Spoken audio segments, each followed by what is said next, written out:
Hello and welcome to the channel. D-Day is almost upon us with the inauguration of Nigeria's president-elect Bola Ahmed Tinubu. As expected, Abuja will be packed with dignitaries, and so security agents are leaving no stone unturned in ensuring the ceremony goes on smoothly. Necessary arrangements are being put in place, especially with the talk of interim national government that has refused to quiet down. No long talk, let's get details.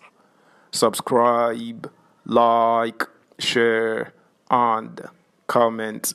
Thank you. Tinubu's inauguration.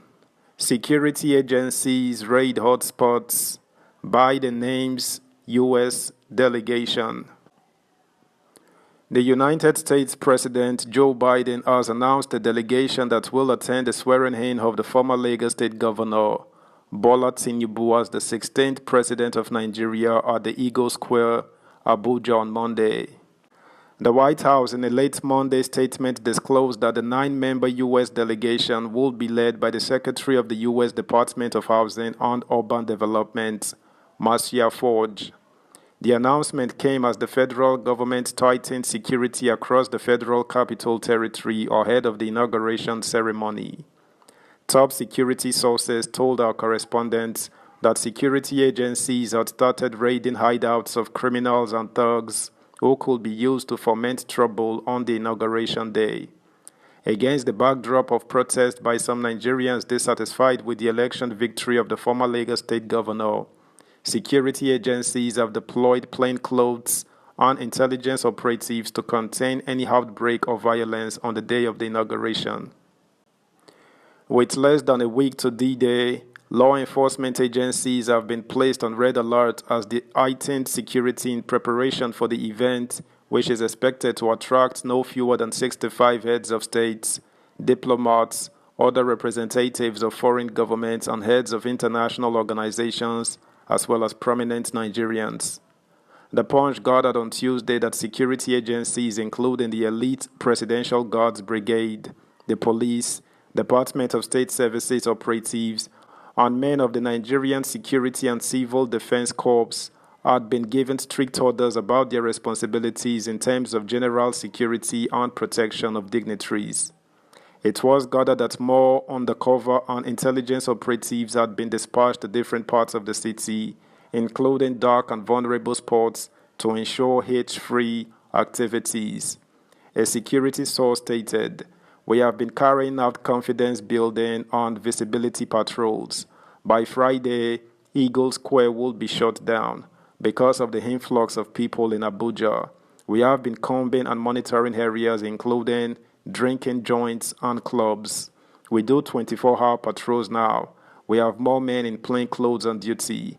The security agencies are also raiding black points, and any suspects found there will be arrested and cautioned." A senior officer disclosed that the ongoing operation was an interagency security collaboration to ensure that the inauguration recorded no incidents. "We have been ordered to ensure that security around Abuja is tight. We will be doing this alongside other security agencies. Some of us have been stationed at key points of entry into the FCT. Others will be in charge of traffic control and ensure there is no movement of vehicles in the restricted areas. You will soon be seeing patrol vehicles more often now."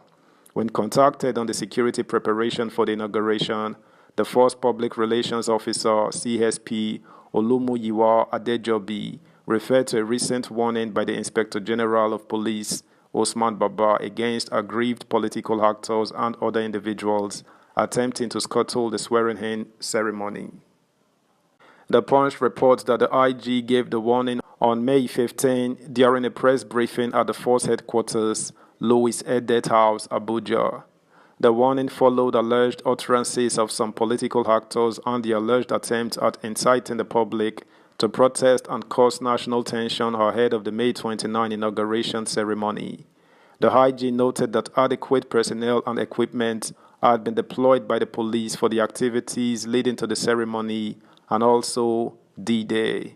According to the White House statement, other members of the presidential delegate include Charge d'Affaires, U.S. Embassy, Abuja, Mr. David Grain, United States Representative D. California, Sydney Kamlaga Dove, Undersecretary of Commerce for International Trade, U.S. Department of Commerce, Marisa Lago, and General Commander of U.S. Africa Command, Michael E. Langley. Also expected at the nation's seventh transition are the Director of U.S. Trade and Development Agency, Eno Ebong, Assistant Secretary of State for the Bureau of African Affairs, U.S. Department of State, Mary Fee, Special Assistant to the President and Senior Director for African Affairs, National Security Council, Jude Devermont, and the Assistant Administrator for the Bureau for Africa, U.S. Agency for International Development, Monde Muyangwa. Besides the United States, representatives of the United Kingdom, the European Union, and several countries were expected at the inauguration of the president-elect on May 29. The spokesperson for the British High Commission, Dean Hollock, Tuesday hinted that the UK government would be represented at the event. He, however, explained that the list of British delegation had not been released by London as of Tuesday. The Press and Information Officer, EU delegation in Nigeria, Mr. Modestus Uwalaka, could not immediately confirm the identities of officials that would grace the ceremony when contacted on Tuesday. But the media officer at the Embassy of Finland, Abuja, Mrs. Ima Edem, confirmed to the Punch that the deputy head of mission in Nigeria, Mrs. Joanna Antilla, would represent the Finnish government at the inauguration ceremony. Subscribe, like, share, comment, and please turn the notification bell on. Thank you. The French embassy spokesperson Onyinye Madu told our correspondent she had no information on the French delegation to the event.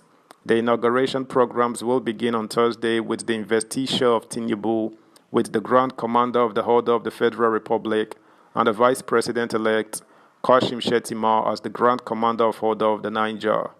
Former Kenya President Uhuru Kenyatta will deliver a lecture titled Deepening Democracy for Integration and Development on Saturday, May 27, before the inauguration on Monday.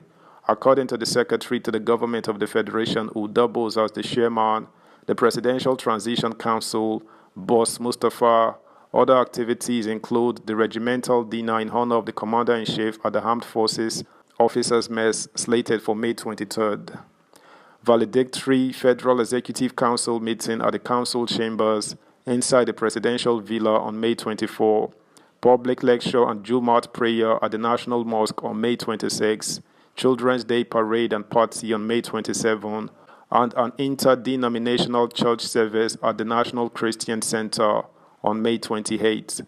Also, the inauguration dinner, gala night at the State House Conference Center is billed for May 28th, while the inauguration and swearing-in of the President-elect and the Vice President-elect will take place on May 29, accompanied by an inauguration parade at the Eagle Square. That's the news, guys. Thanks for listening. Until next time, bye.